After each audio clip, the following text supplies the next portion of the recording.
Hi, ఇది పొట్టెంపాడు. పొట్టెంపాడు ఇటు side Sarvepalli. ఇది వచ్చేసి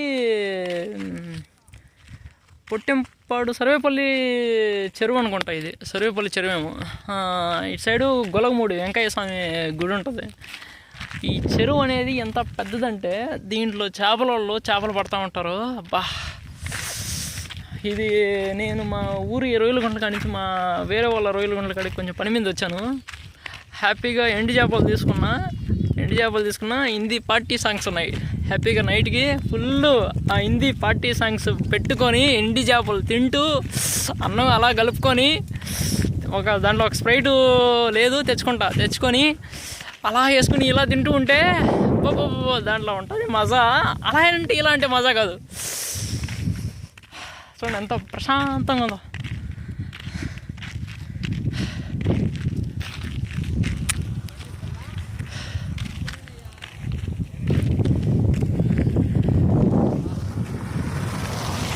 ఈ చెరువు యొక్క ఒక సన్న కాలువ ఇది.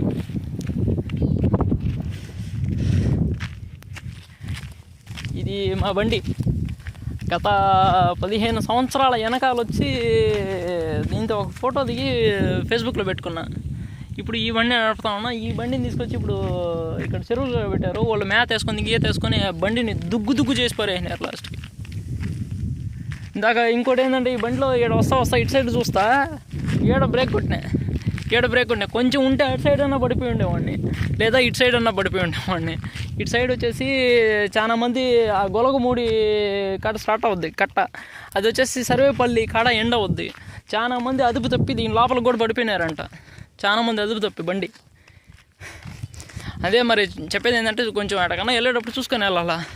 నాకేమలే అనుకొని ఆత్మవిశ్వాసం మరీ అంత ఎక్కువైపోయి కానీ పోతే గుంటలోనే పడతారు. పెద్దవాళ్ళు చెప్పినా చిన్నవాళ్ళు చెప్పినా వినాలి మరి.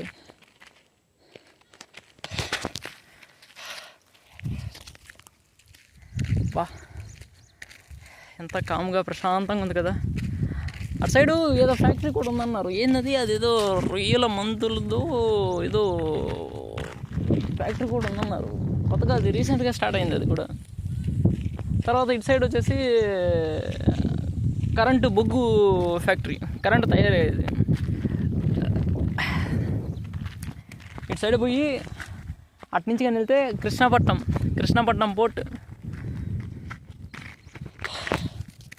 చూసారా. Okay, bye, Tata.